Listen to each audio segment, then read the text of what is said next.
Hello friends, આજે આપણે દૂધીની એક અનોખી રેસિપી બનાવીશું જે બનાવવામાં એકદમ સરળ અને સ્વાદમાં લાજવાબ બને છે.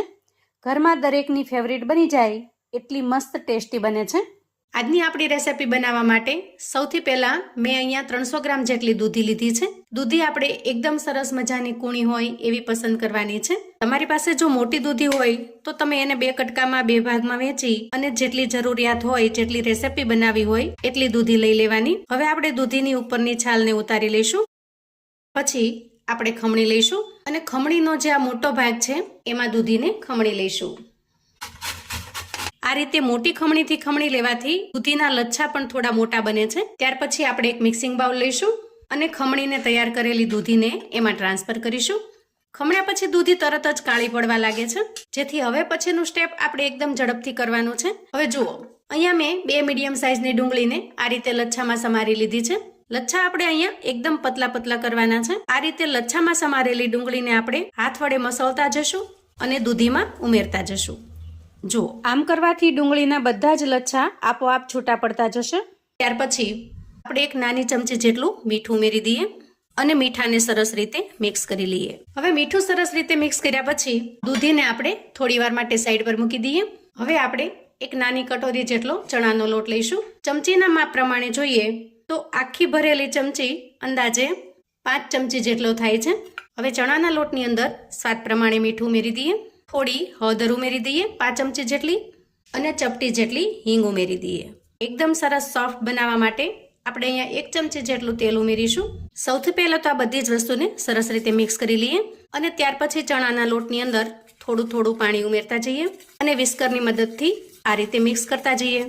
અહીંયા જો પાણી વધારે પડી જશે ને તો મિશ્રણ ઢીલું થઈ જશે. આ રીતે લોટ તૈયાર થઈ જાય પછી વિસ્કરની મદદથી એને થોડું ફેંટી લેવાનું. જુઓ, આમ કરવાથી લોટ છે એકદમ સરસ ફ્લફી થઈ જશે, એકદમ હળવો થઈ જશે અને ધીરે ધીરે એનો કલર પણ ચેન્જ થઈ જશે. લોટને આપણે આ કન્સિસ્ટન્સીમાં બનાવીને તૈયાર કરીશું. હવે તૈયાર કરેલા લોટને પણ આપણે થોડી વાર માટે સાઈડ પર મૂકીશું અને ત્યાર પછી એક મિક્સર જાર લઈશું. જારની અંદર 2 થી 3 મીડિયમ સાઇઝના ટમેટાને રફલી ચોપ કરીને ઉમેરી દેવાના છે. અહીંયા આપણે અંદાજે 4 જેટલા ટમેટા ઉમેર્યા છે. ત્યાર પછી તીખું પણ ન હોય અને સાવ મોળું પણ ન હોય એવું મીડિયમ તીખાશ વાળું એક મરચું ઉમેરીશું. તમારે જો વધારે સ્પાઇસી બનાવવું હોય તો તમે તીખી મરચી આવે છે જે એ પણ ઉમેરી શકો છો. અને 4 થી 5 લસણની કળીઓને ઉમેરીશું. તમે જો લસણ ન ખાતા હો તો તમે સ્કીપ કરી શકો છો. જો લસણ ખાતા હો તો ચોક્કસથી ઉમેરજો, કેમ કે લસણનો ટેસ્ટ આના અંદર ખૂબ જ મસ્ત આવે છે. તો હવે આપણે ઢાંકણ ઢાંકીશું અને એકદમ સરસ મજાની પ્યુરી બનાવીને તૈયાર કરી લઈએ. અને હવે તૈયાર થયેલી પ્યુરીને આપણે એક બાઉલમાં કાઢી લઈશું. હવે આપણે સાઈડ પર મૂકેલી દૂધીને ચેક કરી લઈએ. મીઠું ઉમેર્યા પછી દૂધી અને ડુંગળી બંનેને આપણે 8 થી 10 મિનિટ સુધી સરસ રીતે રેસ્ટ થવા દીધા છે.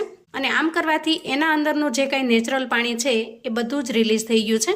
જુઓ, તો હવે આપણે હાથની મદદથી પ્રેસ કરી એના અંદરનું જેટલું કંઈ એક્સ્ટ્રા પાણી છે એ પાણીને કાઢી લઈશું.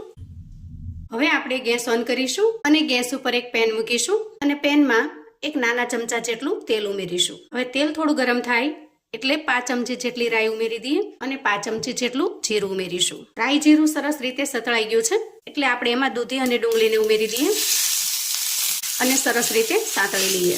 થોડી આપણે અહીંયા હળદર ઉમેરીશું અને સરસ રીતે મિક્સ કરી લેશું. હળદર ઉમેરવાથી કલર ખૂબ સરસ બને છે. ત્યાર પછી આપણે 2 ચમચી જેટલું પાણી ઉમેરી દઈએ, કેમ કે મોટા ભાગનું પાણી નીકળી ગયું હોવાથી એકદમ ડ્રાય થઈ ગઈ છે. અને પાણીને સરસ રીતે મિક્સ કરી લઈએ અને ઢાંકણ ઢાંકી અંદાજે 1 થી 1.5 મિનિટ સુધી સરસ રીતે થવા દઈએ. અંદાજે 1.5 મિનિટ પછી આપણે મિશ્રણને ચેક કરીશું. તો જુઓ, અહીંયા આપણે જે એક્સ્ટ્રા પાણી ઉમેરેલું હતું એ બધું જ પાણી સોક થઈ ગયું છે અને સાથે સાથે દૂધી પણ સરસ રીતે સોફ્ટ થઈ ગઈ છે. તો હવે આપણે પેનને ગેસ પરથી નીચે ઉતારી લઈશું અને તૈયાર થયેલા મિશ્રણને ઠંડુ થવા દઈશું. ત્યાર પછી ગેસ ઉપર આપણે કડાઈ મૂકીશું અને કડાઈમાં અંદાજે 2 નાના ચમચા જેટલું તેલ લઈશું.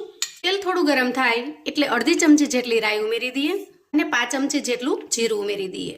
હવે રાઈ ને જીરું સરસ રીતે કકડી ગયા છે એ સમયે એક મીડિયમ સાઇઝની ડુંગળીને મેં એકદમ ઝીણી ઝીણી સમારીને તૈયાર કરેલી છે એને ઉમેરી દઈશું. અહીંયા ડુંગળીને આપણે એકદમ સરસ રીતે ફ્રાય કરી લેવાની છે. એનું કાચાપણું દૂર થઈ જાય, થોડો કલર ચેન્જ થઈ જાય અને એકદમ સરસ મજાની ગોલ્ડન બ્રાઉન કલરની થાય ત્યાં સુધી એને સાંતળી લઈએ.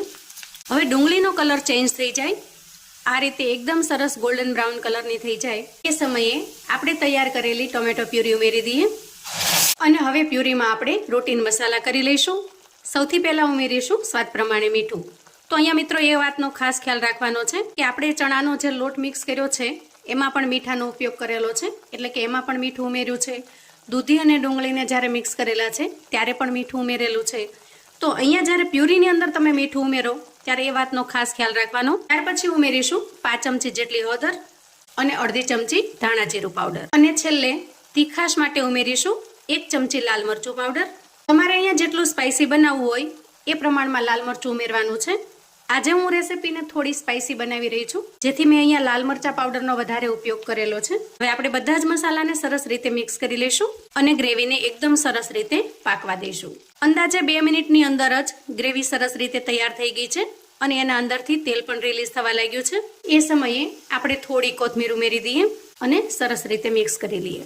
હવે અહીંયા ટમેટાની પ્યુરી એકદમ સરસ રીતે પાકી જાય અને આ રીતે ગ્રેવી તૈયાર થઈ જાય, એના અંદરથી તેલ પણ રિલીઝ થવા લાગે એ સમયે આપણે 2 ગ્લાસ જેટલું પાણી ઉમેરીશું. આ રેસીપીમાં પાણીનું પ્રમાણ થોડું વધારે જોઈએ છે, પણ જે આગળ જતા સરસ રીતે બેલેન્સ થઈ જશે. અને હવે બધી જ વસ્તુને સરસ રીતે મિક્સ કરી લઈશું. આપણે આ ગ્રેવીની અંદર એકદમ સરસ મજાનો ઉફાળ આવે ત્યાં સુધી એને તૈયાર થવા દઈએ અને ત્યાં સુધીમાં આપણે બાકીની તૈયારી કરી લઈએ. અહીંયા તૈયાર કરેલું મિશ્રણ એકદમ સરસ ઠંડુ થઈ ગયું છે. તો ચણાનો લોટ જે આપણે તૈયાર કરીને રાખેલો છે એ પ્લેટ લઈએ અને દૂધીનું મિશ્રણ એમાં ટ્રાન્સફર કરી દઈએ.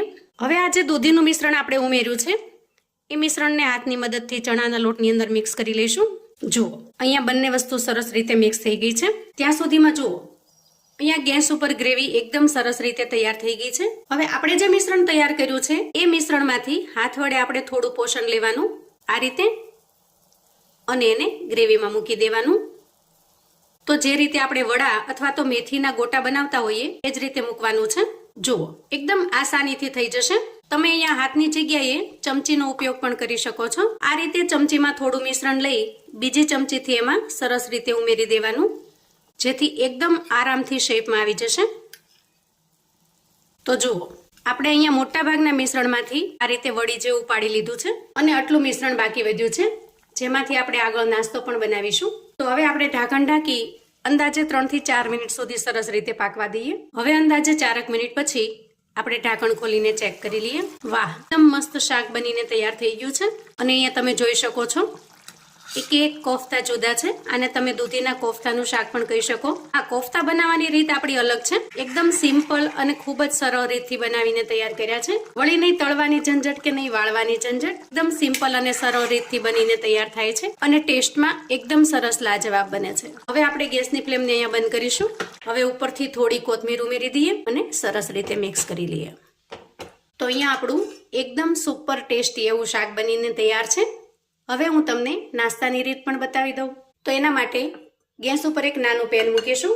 અહીંયા તમારી પાસે મોટું પેન હોય તો પણ ચાલે, નાનું હોય તો પણ ચાલે. અને ત્યાર પછી પેનની અંદર 1 ચમચી જેટલું તેલ ઉમેરી દઈએ. તેલને થોડું સ્પ્રેડ કરી દેવાનું આ રીતે બધી બાજુ. હવે તેલ થોડું ગરમ થાય એટલે આ રીતે થોડા મીઠા લીમડાના પાન ઉમેરી દઈએ અને જે મિશ્રણ તૈયાર કરેલું છે એ મિશ્રણ ઉમેરી દઈએ. અને ત્યાર પછી આ મિશ્રણને ચમચીની મદદથી અથવા તો સ્પેચ્યુલાની મદદથી એક સરખું ફેલાવી દઈએ. નાસ્તાની થિકનેસ આપણે થોડી રાખવાની છે, બહુ વધારે પણ નહીં અને સાવ પતલું પણ નહીં. અને ત્યાર પછી કિનારી ઉપર થોડું તેલ ઉમેરી દઈએ, જેથી એકદમ સરસ ક્રિસ્પી બનીને તૈયાર થશે. ઉપરની સાઈડ થોડી કોથમીરને સ્પ્રિંકલ કરી દઈએ અને ઢાંકણ ઢાંકી અંદાજે 1-8 મિનિટ સુધી કવર કરી લઈએ, જેથી અંદર સુધી સરસ રીતે સ્ટીમ થઈ જશે. હવે અંદાજે 1-8 મિનિટ પછી આપણે સાઈડને ચેન્જ કરીશું. એકદમ સરસ ક્રિસ્પી થઈ ગયું છે. એ જ રીતે ફરી આપણે કિનારી ઉપર થોડું તેલ ઉમેરી દઈએ, જેથી નીચેની સાઈડ પણ એકદમ સરસ ક્રિસ્પી બનીને તૈયાર થશે. તો જુઓ અહીંયા આપણો નાસ્તો પણ તૈયાર છે અને ગ્રેવીવાળી સબ્જી પણ તૈયાર છે. ખરેખર પનીરના શાકને પણ પાછો પાડી દે એવો સરસ ટેસ્ટ બને છે. અહીંયા હું તમને એક કોફતું તોડીને બતાવું. એકદમ નરમ બને છે.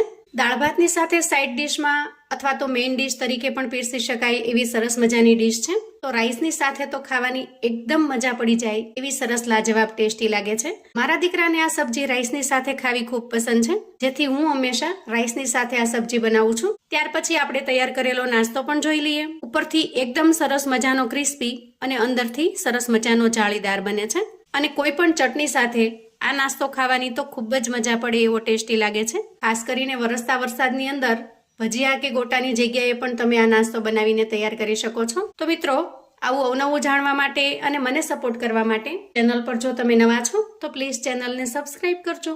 વિડીયો ગમે તો લાઈક અને શેર કરજો. તમારા સગા સંબંધી મિત્રોને પણ આપણી આજની એકદમ ટેસ્ટી એવી દૂધીની અનોખી રેસીપી ચોક્કસથી મોકલી આપજો. એ લોકો પણ બનાવીને તૈયાર કરી શકે, એન્જોય કરી શકે, એના પરિવારને પીરસી શકે. કોમેન્ટમાં મને ચોક્કસથી જણાવજો મિત્રો, આજની આ બંને રેસીપી તમને કેવી લાગી છે. તમે મારો વિડીયો ક્યાંથી ને કયા ગામથી જોઈ રહ્યા છો એ પણ મને ચોક્કસથી જણાવજો. ફરી મળીશું એક નવી રેસીપી સાથે. ત્યાં સુધી આવજો મિત્રો.